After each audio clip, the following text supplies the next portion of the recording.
Welcome back to the First Draft Podcast, and the draft is so close. A little over 2 weeks away. I'm Field Yates, joined as always by equally great Mel Kiper Jr. and Todd McShay. Todd, what's going on, my friend? I'm fired up, man. We're finally getting there. My book's done, 390 players done. Every book has been shipped out. I've got the NFL teams, all the needs ready. I would love to have the draft tonight. Let's put it that way. And Mel, how about you? Because I feel the same way that Todd just said. Yeah, my book with 450 players has been done for the last month and a half, so I've been ready for a while. We're fired up today. I got a mock first and second round that Todd's been ripping all day on various platforms of ESPN, so I'm sure our listeners would love to hear his critique of my mock 4.0. I thought it was perfect. I thought you pitched a perfect game, Kiper. Did you see some of my surprise second rounders, Todd? Did you catch some of those? Yeah, I got them. I got the list in front of me somewhere. I think, yeah, here we go. And Mel, when was the last time that you spent more than 30 seconds on Twitter? About 6 or 7 years ago, when I started on Twitter, I did Twitter chats for hours. Okay. Where I just take questions and answer them. And people were getting so disgusted with me, I guess, clicking in on their Twitter or whatever, that they weren't happy with that. So I got off of it completely, and the end of my Twitter chats, which were not a big success. Let me ask you a follow-up, Kiper. Sure. Does Kim send out all of your tweets? Yes. Yeah, I have never sent out a tweet, except in the beginning when I was doing the Twitter and I was in tune with what was going on. That it's not like riding a bike for me. Okay. I just can't get back on there and start doing it. So once I got away from it, I haven't gone back. The reason why this is important is that Mel's trending today, Todd. Mel is trending on Twitter. Yeah. And what did I say the trend? I have to say something controversial. What did I say? No, I just think your mock draft is a generation of discussion and topics, as is always the case when either of you releases a mock draft. I'm proud of you, Kiper. Yeah, it's a big accomplishment. Must have been the second round that did it. I was going to say, you got 64 picks, which means you have 64 opportunities. Let's call it 63, because you really can't criticize Trevor going 1 to the Jaguars, but 63 chances for Mel's picks to be ridiculed. And we're going to get to Mel's mock draft in just a little bit. We want to start because Todd somehow squeezed in time, not just to finish his book, and the scouting reports, if you haven't seen them on ESPNplus.com, are phenomenal. They are in-depth, they are personal, they are athletic skills, they're football skills. There's a grade involved. They're really tremendous and comprehensive if you want to read about basically every player that has a chance to get drafted. You also wrote your Owl Satellite Team, Todd, which is an annual piece that you write. The simple version of it is the players that you think are the best in space for this year's class. And I don't want to go through the entirety of it. We do have ESPN Plus for a reason, but I wanted to start with a wide receiver who is really intriguing, found his way into Mel's mock draft. It's Tutu Atwell from Louisville, who what he lacks in size, Todd, he makes up for in basically every other speed-based category. Yeah, Phil, I've been doing this for 12 years now, which is shocking to me. I'll never forget the first year doing it from the ESPN newsroom. And it was CJ Spiller was the winner that year. And we did this whole thing, and he was so confused. He had no idea. I was crowning him the first ever all satellite team winner. And since then, we've had Odell Beckham Jr., we've had Brandon Cooks, we've had Christian McCaffrey, Lamar Jackson, Kyler Murray, Henry Ruggs III was the winner last year. This year, it's Jalen Waddle. I don't want to take away from ESPN Plus, but Jalen Waddle is kind of no-brainer. But one of the players you mentioned, Tutu Atwell from Louisville, he's only 5'9", but he ran a 4.32 in his 40. And the thing I love about him is that he's not just quick, he's fast. So like when you have an elite combination of speed and the quickness to get off the line of scrimmage, to beat press, to create after the catch, to utilize in the screen game, in the reverse game, but then also to get vertical. And then there's not many guys that are 5'9" that are able to get vertical and make plays down the field like Tutu Atwell is. And listen, he may not be a first-round pick, but I'm very confident he's going to be a top 50 pick in this year's draft. And I think a team's going to get one. We have so many good slot receivers. Elijah Moore from Ole Miss, Rondale Moore from Purdue, Tutu Atwell, as we're talking about now. One of these teams that's looking for a receiver that they don't get in the first round are going to be able to get a really good player in Atwell in round 2. Mel, the big question mark on Tutu Atwell is his size. I think he weighed in at 155 at his pro day. And historically, the number of players that have made a major impact at the NFL level at 155 pounds is a short list. Is there something about Atwell that you see that makes him different? And how confident are you in him as a player who, as I mentioned, did make it into that 2-round mock draft?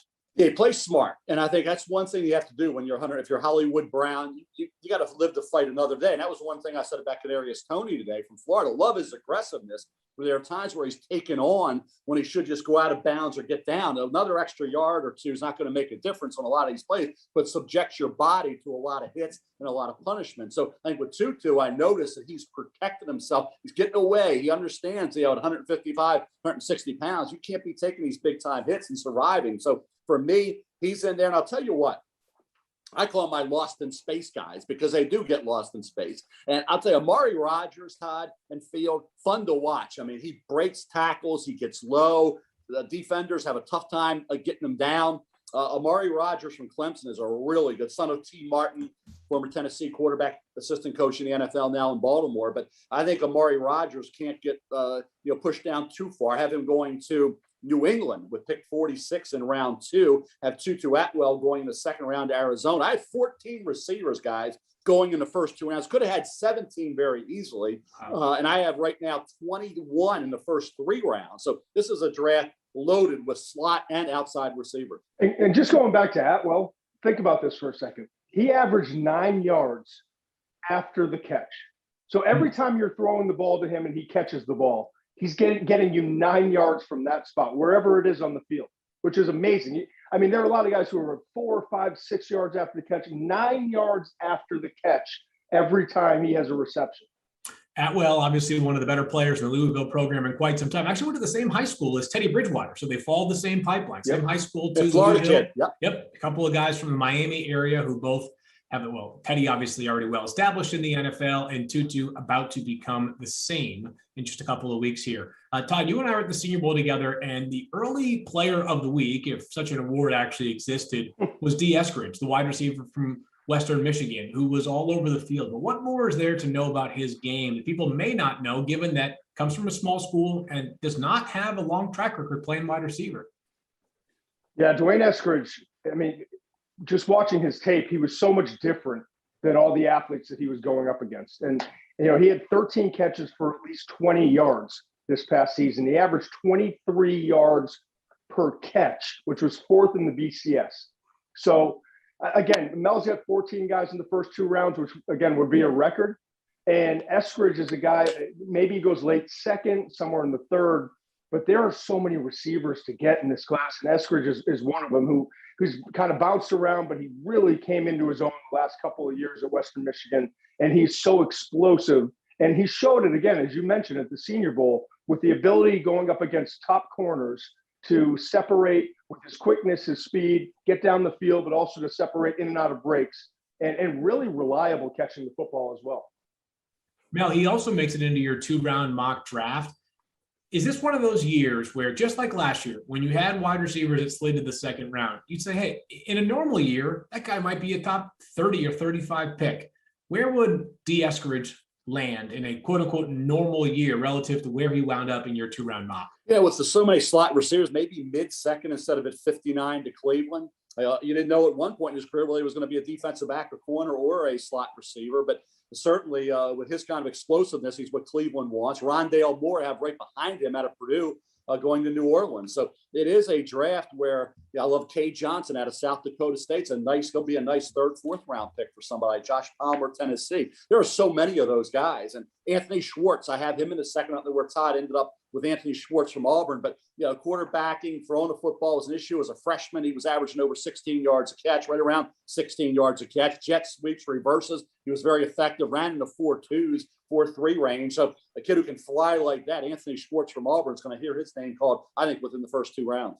Yeah, great draft to round out your offensive skill player group. I keep thinking about teams like, and we'll talk about Mel's mock in just a moment, but the Packers, the Chiefs, the back end of the 1st round, who might be able to use a little bit of wide receiver depth, even though they have obviously terrific offenses as is. Go read the entire all satellite team piece on ESPNplus.com. And I know Todd mentioned, like, I could read anything and listen to anything about Jalen Waddle. We'll talk about him in just a moment, but just a ridiculously special player. So Mel's mock draft, as we keep saying, is now out again. It's a 2-round mock draft. It's 4.0. And Mel, you started new this year. You allowed trades into your mock draft, and you get one involved early. And probably the trade that most people are asking about, maybe this is why you're trending on Twitter, Mel, is that the Dolphins are trading up from pick 6 to pick 4. That would be, of course, the Atlanta Falcons moving back to 6 in this case. Walk us through the why and the result for Miami. Yeah, Todd calls me a stunt man with the draft. And that's accurate because I do pull some stunts. But there's No always question. one thing, I'm Todd, on to you, Kiper. where there's a stunt, there's method to the madness. There's usually method to the madness. And in this case, I needed to figure out a way for Trey Lance to come off the board. And Atlanta moving down, and Pitts, I didn't want to drop past 4 or 5. So I didn't want Pitts to drop because I think he's going to come off the board very quickly. And it worked out perfectly where Miami gets Kyle Pitts for Tua, what a great target he will be. And Atlanta moves down, gets some picks, and ends up with Trey Lance, the heir apparent to Matt Ryan. So trades are supposed to be beneficial to both teams. I found a way to make it that way with this whole scenario there with the Atlanta Falcons and the Miami Dolphins. It actually makes sense. I mean, if you're Atlanta and you're looking at the big picture and you decide, hey, listen, we'd love to bring in Kyle Pitts at tight end and put him with Julio Jones and Calvin Ridley at wide receiver. And let's make a run for the next 2 years with Matt Ryan as our quarterback. You know, that's part of the decision you have to make. But if you decide, hey, we're not going to be picking this high again, we've got 5 first-round quarterbacks. We know pretty much for a fact that Trevor Lawrence is going to go 1 from Clemson, going to Jacksonville. And 2, the Jets are very likely to take Zach Wilson from BYU. And all the information tells you that Mac Jones from Alabama is going to be the 3rd pick to San Francisco, and San Francisco part of that 3-way trade, if you will, moving up from 12 to 3. So now you're sitting at 4, and you say, all right, do we take a weapon, or are we going quarterback? And if you decide to go quarterback, then why not make this move if you're the Falcons? Move back 2 spots, because you know the team moving up in Miami in this scenario is not moving up for a quarterback. They got Tua Tagovailoa. You know that Joe Burrow was the number 1 overall pick. Cincinnati's picking at number 5. So you're able then to get the same player that you were going to get at 6, very likely in the quarterback position, in Trey Lance. So I like that from Atlanta's standpoint. I think it's interesting for Miami. I love Kyle Pitts, and I would make the move up and go get him 2 spots. What would it cost him? And B, having already moved, from down from, 3 to 12, then to 6, are you going to make another move and give away some of that draft collateral that they've earned throughout the moves that Chris Greer, the general manager, has made? Are they going to give up some more to go get Pitts, or do you sit home at 6 and say, you know what? Worst case, Kyle Pitts comes off the board at 4 or 5. Another receiver comes off the board, Jamar Chase, let's say. We can still get Devontae Smith from Alabama or his teammate Jalen Waddle at 6. So that's the part that's interesting to me, Kite. I'm with you. I think it just depends upon how Miami views Kyle Pitts. They think he's an extraordinary, once-in-a-decade player that's so different from everybody else. It makes him so much better than everybody else in terms of what he can mean to their offense. If I were doing, I love Devontae Smith. And I know you love Jamar Chase. We love them both. And Jalen Waddle. I don't think you can go wrong. I personally wouldn't move up. I would stay where I am. It just depends upon how they feel about. I think this deal, I was doing this more for Atlanta and then Kyle Pitts coming off the board. But, hey, Miami can't go wrong here. So if they feel it's too expensive to go from 6 to 4, and we're guaranteed one of those great receivers, I think they should stay. So I would argue more against Miami doing it. I would think it'd be a great move if Atlanta can go down and still get Trey Lance or Justin Fields. Yeah, and any other move that Atlanta would make, if you're trading back further, then you get out of the range to potentially get that quarterback, right? Because Denver at 9, if they're moving up, you're not going to make that deal because they're going to come to take the quarterback. So if you really want Trey Lance or Justin Fields, you're not going to allow a team to move into that spot to take the quarterback. So it really ultimately comes down to what this new organization, in terms of the general manager and head coach, what they want to do. Is it micro or is it macro? If it's micro, then you sit at 4 and you take the tight end and Kyle Pitts. or even move back a couple spots if you can and still take a weapon. But if it's macro, if you're talking long term, then I think you have to go the quarterback spot. You're definitely not going to make a move with a team that's quarterback hungry trying to move up. Yeah, last thing I'll say just to defend Mel is I know the Miami trade up got a lot of people fired up this morning, Mel, is that in aggregate, when you factor in the trade from 3 to 12 and then 12 to 6 and then 6 to 4, if Miami still comes out ahead, an extra first round pick in 2023 as the net, hard to fault a team to end up moving back one slot while getting the player they probably could use most in Kyle Pitts. That's why I get back to method to the madness. There's a reason why you go through that exercise and you end up benefiting, yet still getting the same guy. But if you feel like that there's not much difference, that we can live with any of those receivers, or you have a receiver that you know you're going to get that you love as much as having a great player like Pitts, then you don't even worry about making the move. So we don't know what these teams are going to do. We're just speculating, but I thought it made sense. And then, of course, the New England trade up with Dallas. I just can't see New England. And I know Denver's in that mix. They're fascinating because I don't know what they're going to do at quarterback. Stick with Drew Lock, bring a young kid in to compete. They had gone after Stafford. They had gone after Darnold. They didn't get him. And now all of a sudden, had they drafted Josh Allen, if they had drafted Paxton Lynch, that's probably why they didn't. They had Lynch bust, didn't want Josh Allen because a lot of people were skeptical. And then they ended up with Case Keenum instead, who they thought was a safe way to go. That didn't work. So I said today, Todd and Field, they haven't been in sync with the way the quarterbacks have gone. Once Paxton Lynch didn't hit, it kind of threw them out of whack. Then they got away from Allen to go with a veteran. They should have taken Allen. Then they're going to go back, but they didn't. So now here we are again with Drew Lock. Are you going to take the young guy, or you missed out on the veterans? What are you going to do here? So I think they just haven't been able to figure. Ironically, John Elway, one of the greatest quarterbacks of all time and my highest rated player ever, wasn't really able, outside of winning a Super Bowl with Peyton Manning at the end of his career, wasn't really able to figure out the quarterback position with the Denver Broncos. Yeah, and we taped a Sports Center special earlier, the mock 4.0 for Mel Kiper. And I talked to our producer, Greg Shapiro, yesterday. And I said, put together a graphic. I want to know who have been the starting quarterbacks that Elway has brought in that have started after Peyton Manning. You ready for this? And this is in order of starts. Broncos fans can mute the podcast right now. What's that? Broncos fans can mute the podcast for 30 seconds. Yeah, exactly. Right, Trevor Siemian, Drew Lock, who listen, I still think Drew Lock has a chance to be successful in the league, but it's been up and down, and they have to put more around him if that's the guy that they're going to move forward with. But Trevor Siemian, Drew Lock, Case Keenum, Joe Flacco, Paxton Lynch, Brock Osweiler, Brandon Allen, and then Brett Rippon from Boise State. Last year. Yeah. So it has been their white whale right in Denver. They have just simply not been able to figure out a long-term solution at quarterback. So Mel, along those lines, then the trade that you referenced is the Patriots moving up from 15 to 10. They would land Justin Fields, which means he goes past Denver at 9. I mean, how close were you to putting Fields in that 9th slot? Really close, Field. And I just, you try to make sense out of what teams are doing. You say, if your intention was to make Drew Lock a better quarterback by creating immediate competition and saying, okay, if he can't elevate his game, then we're going to get somebody better. And that would be Stafford, or that would have been Darnold. But when they weren't able to do that, do you go to a Fields or a Lance in a trade up scenario?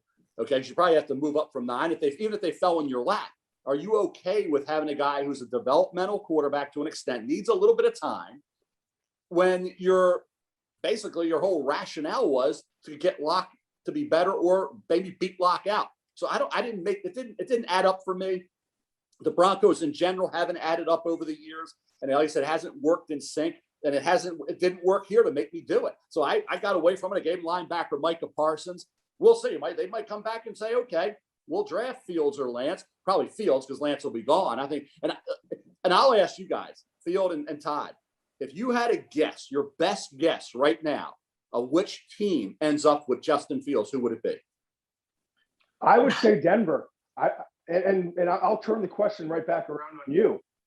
If you're the general manager, right, you're in charge of the Denver Broncos, and you're sitting at 9, and you don't even have to move up, and all of a sudden Justin Fields is staring you in the eyes, do you think that you're going to take Fields at that spot, or Micah Parsons, the Penn State linebacker, which you gave to him in this mock draft, or any other player? What would you do here, Kiper? Because I personally, Drew would Lock. rather take a I shot always on say the quarterback. that nobody knows their young quarterback like that organization that drafted him, and they know Drew Lock. Now this is a new GM, so with that said, how did he feel about Drew Lock coming out of Missouri? Right. How does he feel? Remember, a lot of people had Justin Fields down the line. They weren't sold on Justin Fields. Is Denver, like me, Todd, thinking he's the second best quarterback in the draft, or at worst the third? So do they love Justin Fields enough to say, I want this guy? Or do they have all the questions that some other people had that are going to say, no, we're going to move forward with Drew Lock? So I don't know what Denver's thinking. If you're asking me personally, if I were the GM of the Denver Broncos, it's pretty easy. It would take me about a couple seconds to write down Justin Fields' name, and I'd move forward with him. If Drew Lock is always, it elevates his game and is better, it's a win-win. I got Justin Fields. Fine, I can trade him. If Drew Lock becomes a great quarterback, I trade Justin Fields. If Drew Lock is just average, I'm developing Justin Fields. And as I always say, if you miss on Fields, Lock wasn't their guy anyway. So it's not like they're 0 for 2. So, but the decision's got to be made on Drew Lock first. Number one, how do you feel about him? And number two, how do you feel about Justin Fields? And going back to number 3 real quickly. Sorry, I'm jumping in on your field, but based on your board, we know that Trevor Lawrence is going to go 1. We're highly confident that Zach Wilson from BYU is going 2 to the Jets. At 3, Mel, I'm assuming you would take Justin Fields over Mac Jones and over Trey Lance, right? I would take Justin Fields over Zach Wilson. Gotcha. So for me, and I said this all along, my second highest rated quarterback in this draft is Sam Darnold. Yeah. So my third highest rated quarterback is Justin Fields. So I like Darnold more than the Jets did. I like Josh Allen coming out more than Darnold. So it's just I haven't been able to figure out what the league's doing in terms of quarterbacks and why they do what I get resetting the clock, but I thought we were trying to find the best quarter. I'm just hoping Sam Darnold and Carolina, they get him a Penei Sewell, a left tackle if he's there. They get him a Devontae Smith or a Jalen Waddle to help out the receiving corps. Totally invest 1,000% in Sam Darnold, and I think Matt Rule is going to do that. And let's see if a 23-year-old quarterback, who everybody raved about not that long ago, didn't get any support at all with the Jets and had injuries in mono, is going to be the guy. And I think I'm thrilled for Sam Darnold. Like I said, once he has all the pieces, there's no more excuses. We'll find out what the real Sam Darnold is. Yeah, and that's what I've wanted to see the whole time, because I love, how much I thought he was the best player in that draft class coming out. And I know you like Josh Allen more than him, but I absolutely loved him. And I think he can still be a star in this league. And now you finally put him in. Yes, they need offensive line help, but you got 2 good receivers. You've got Christian McCaffrey. And they, like we've talked about before on this podcast, they lost 8 games by 1 score. They need a guy who can go make that play in the fourth quarter and tilt it a little bit. Even if you win 4 or 5 of those games that you lost, now you're talking about being in the playoff mix. So this is a great spot for Sam Darnold. He needed to leave that Jets organization. They didn't support him. A new group came in terms of the general manager and Joe Douglas 2 years ago, and the head coach shift this past year. So it was time for Sam to move somewhere else, and I'm hoping that he lands in a spot where he can thrive and be the player that I thought he was going to be coming out of USC.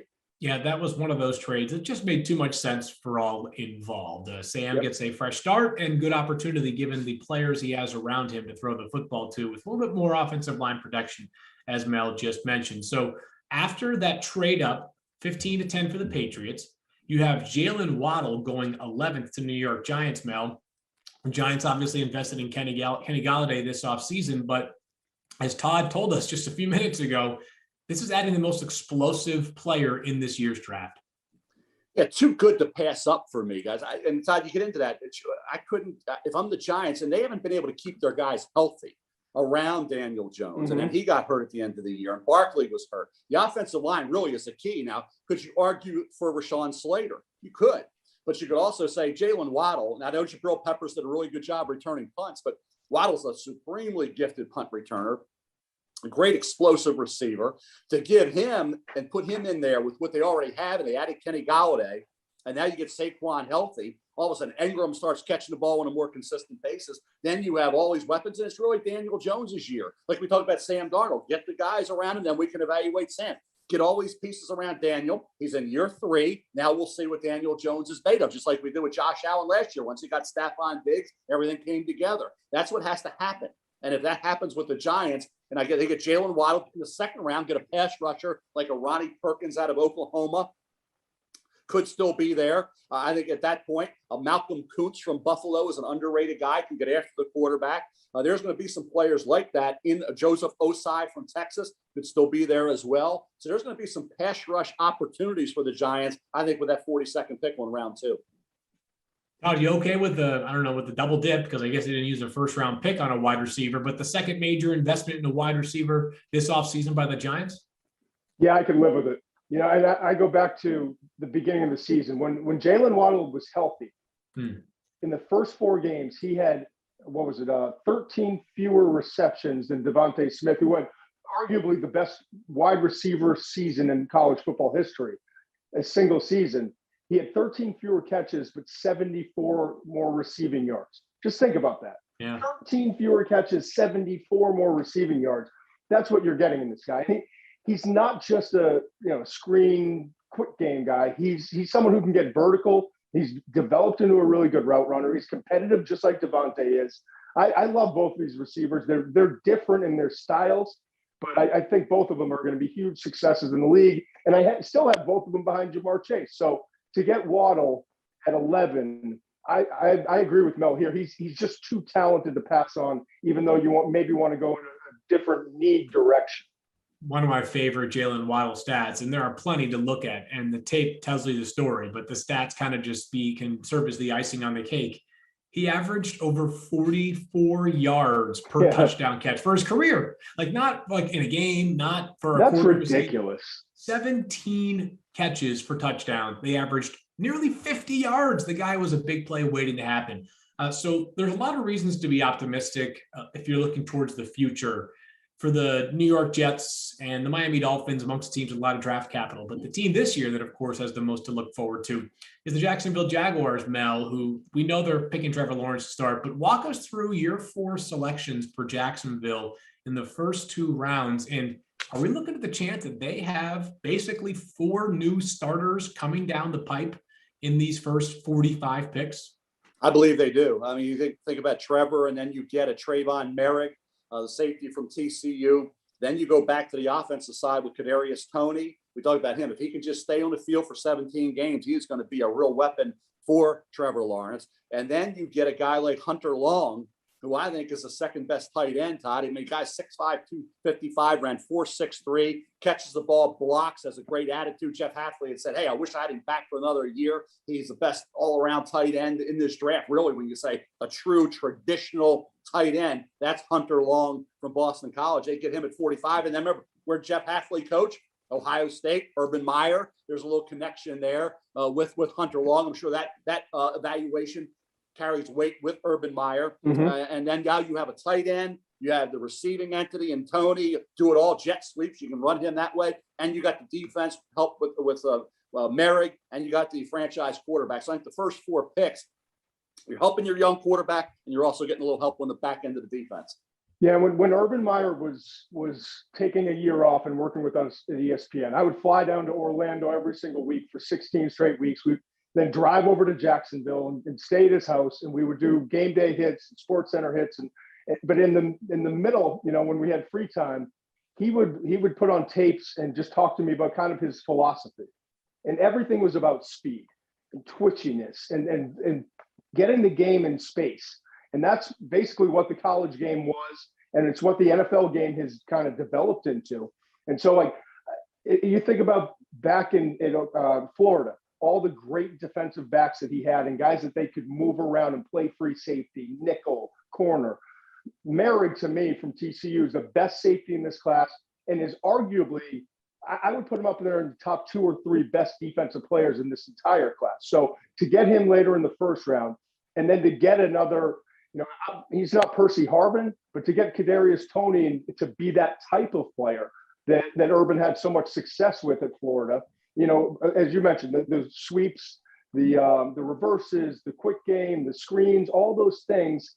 I just think it fits exactly the philosophy of what Urban wants to be: speed, athleticism, and versatility. A lot of people thought that the Jaguars could be a suitor for Curtis Samuel in free agency.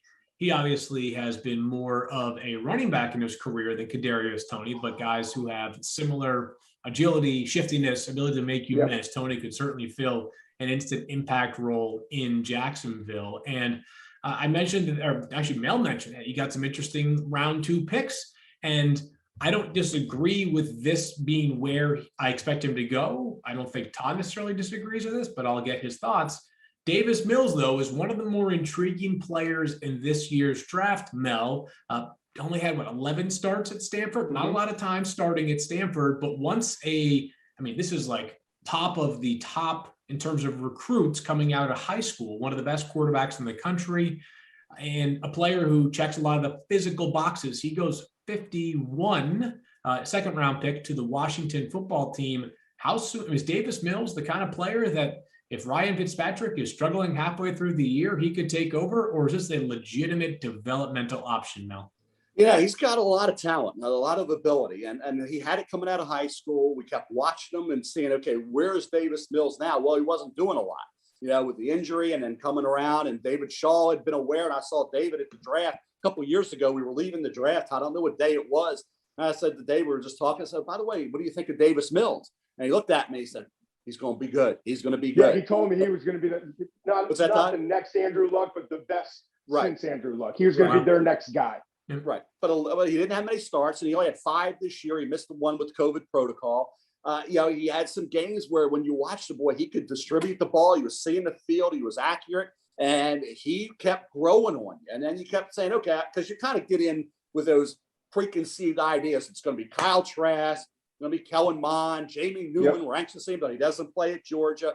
And then here's this guy out at Stanford, way under the radar, that kept growing on you. And then there's Davis Mills now. Is he a possibility for Tampa Bay at the end of the first? Is he a possibility early second? I put him to Washington, middle of the second, like 51 of the second round, thinking, like we just said, Field, that he could have a chance not too far from the start of the season, once Ryan Fitzpatrick moves on or struggles a bit, to turn the page and see if Davis Mills can be the quarterback of the future for the Washington football team. There's other teams that could be looking at quarterbacks like Kellen Mond, Texas A&M, or Kyle Trask, Florida. But what I found was, Todd, you can see if your people are telling you the same thing. Kyle Trask, I found some people thinking, doesn't have the great arm, 15 interceptions last 2 years. Limited physically. He's more of a 4th round guy. I heard Kellen Mond, he's Jimbo Fisher. He's more of a 3rd. So I didn't get consensus built, but I do think Mond right now may be a little ahead of Trask. I think Mills is ahead of both of them in terms of mock Trask and where they're going to come off the board. I've heard 2nd to 5th round with all 3 of those quarterbacks. I talked to a general manager the other day, and I said, Davis Mills, I've talked to some other guys.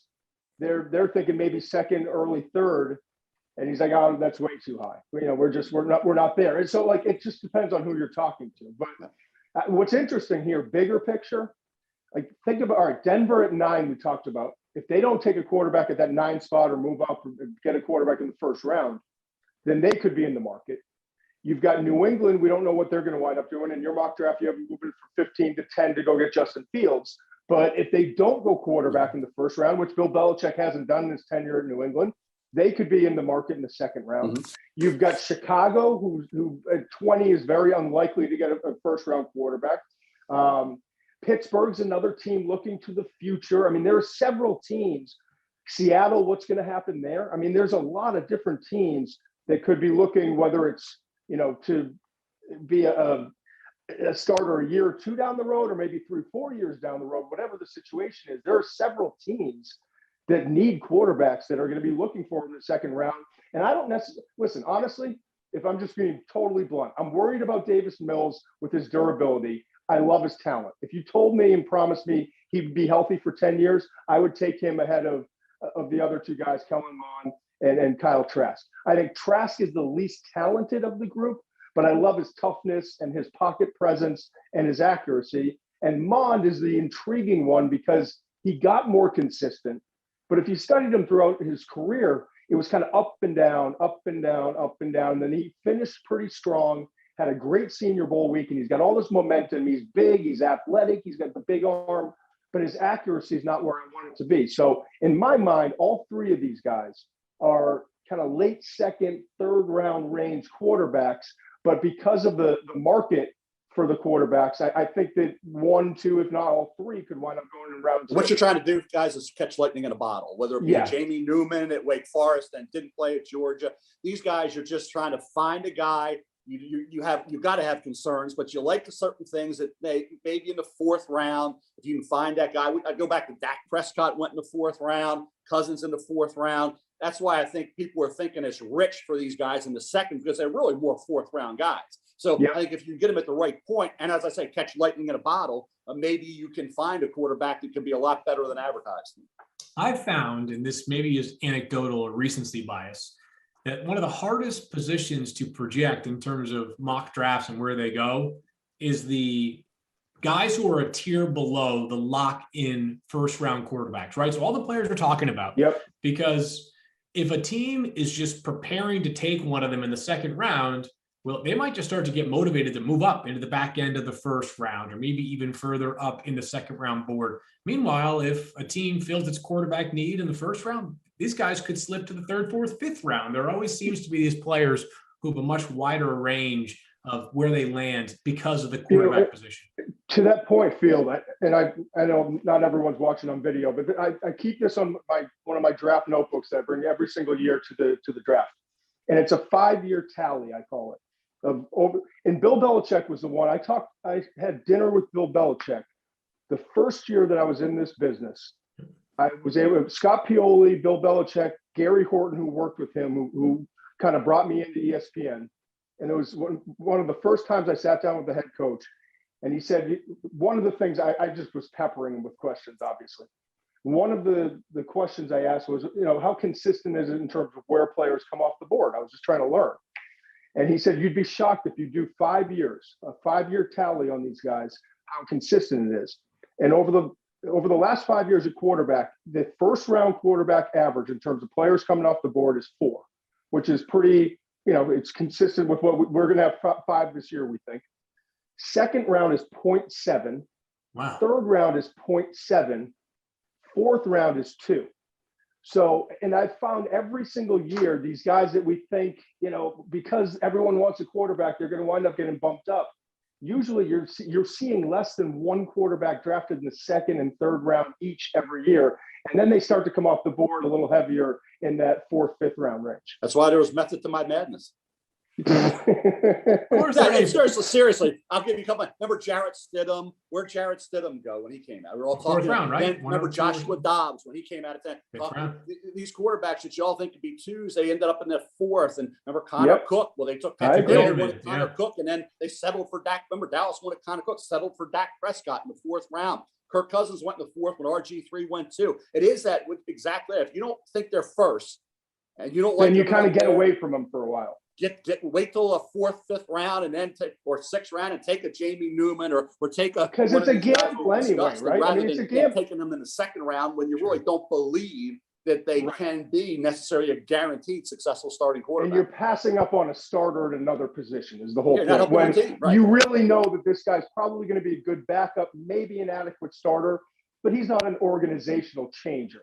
So let's go get that linebacker who slipped a little bit because of character issues or injuries or whatever it is. Let's go get that guy that we think can be a starter right away and not worry about the quarterback that we know is probably not going to be the answer to our long-term problems. Well, along those lines, someone like Davis Mills will be amongst the most notable players to watch, likely on day 2 at the earliest. But as we know, come April 29th, 30th, and May 1st, anything can happen, and we're getting really, really close. We'll be back again, same time, same place next week. As we mentioned, Mel's mock is out, plus Todd's satellite players piece, all satellite team, is out. Also, as I mentioned, his player profiles, there are 390 of them. If you want to learn anything about any of the players that matter in this year's draft, that is your go-to. Mel, Todd, we'll talk to you guys next week, my friends. Enjoy it. Take care.